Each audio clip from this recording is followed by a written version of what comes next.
नमस्कार, स्वप्नपूर्ती LIC team आणि sir, आज आम्ही मिळून जास्तीत जास्त इन्शुरन्स का असायला पाहिजे आणि फायनान्स अँड अकाउंट या संदर्भात आमचे सर माहिती देणार आहेत.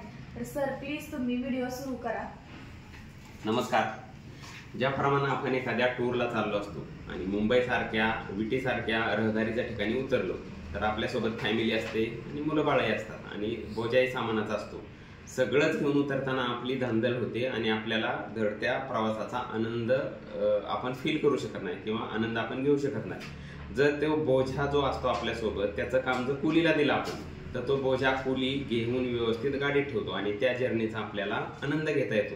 त्याचप्रमाणे आयुष्य जगत असताना आपल्याला जास्तीत जास्त इन्शुरन्स का लागायला पाहिजे, का गरजेचा आहे आणि तो कशा संदर्भात मिळू शकतो, त्यातलं एक उदाहरण आहे finance and accounts. Finance and अकाउंट्समध्ये आपण सुरू केलं तर फायनान्स म्हणजे काय? फायनान्स म्हणजे जे आपल्या अकाउंटमध्ये पैसे शिल्लक आहेत ते म्हणजे आपलं फायनान्स. आणि अकाउंट्स म्हणजे काय? ज्याचा आपण रोखा देतो. म्हणजे 50 रुपये आपल्या अकाउंटमध्ये आहेत तर 50 रुपये अकाउंटमध्ये शिल्लक असणे म्हणजे फायनान्स आणि त्या अकाउंटचा आपण वहीत नोंद करणे म्हणजे अकाउंट्स आहे. जर पुढं आपल्या फायनान्स संदर्भात जर आपण डिटेल्स बघायला गेलं तर फायनान्समध्ये काय येतं? इन्कम येतो, एक्सपेन्स येतं, लायबिलिटी येते, ॲसेट येते आणि कॅश फ्लो येतो. इन्कम अँड ॲसेटमध्ये काय आपलं पर्सनल बॅलन्स शीट येतं आणि लायबिलिटीज अँड ॲसेटमध्ये काय आपलं बॅलन्स शीट येतं. हा कॅश फ्लो जसे आपले हृदयाचे हार्टबीट व्यवस्थित आहे तसं ह्या फायनान्समधला हा कॅश फ्लो म्हणजे हार्टबीट आहे. हा कॅश फ्लो बनवून आपल्याला कोण देतं? जे फायनान्शियल प्लॅनर असतात किंवा इन्शुरन्स ॲडवायझर असतात ते बनवून देतात. म्हणजे माझ्यासारखे लोक कॅश फ्लो तुमचा बनवून देतात. आपला इन्कम आपण काय करतो, त्यातून खर्च किती करतो, त्यातून आपलं बॅलन्स शीट ठरतं. आणि लायबिलिटीज आपल्या काय आहेत, आपण ॲसेट कसे तयार करू शकतो ते आपण पुढच्या पेजवर बघूयात. जर आपण पर्सनल बॅलन्स शीट तयार करायला गेलो, व्हॉट यू वॉन्ट, जर स्वतः तयार केला गेलो तर आपण कॅश कशातून मिळवू शकतो? आपल्या सेव्हिंग अँड फिक्स्ड डिपॉझिटमधून आपण कॅश मिळवू शकतो. इन्व्हेस्टमेंट आपण कुठं करतो?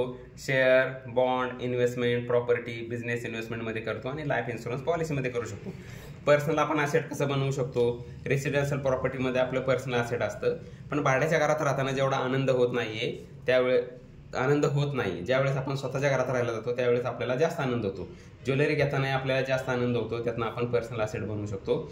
आपण नवीन होम खरेदी केलं तरी त्यातूनही आपण आपल्याला पर्सनल ॲसेट बनवता येतात.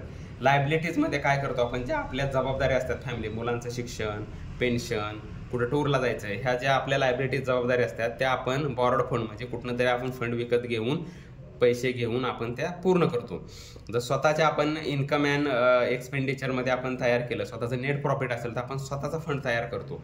ह्या जर सगळ्या संदर्भात तुम्हाला अजून इत्थंभूत माहिती हवी असल्यास तुम्ही आम्हाला खाली दिलेल्या नंबरवर संपर्क करू शकता किंवा माझी अर्ध्या तासाची अपॉइंटमेंट बुक करू शकता. धन्यवाद.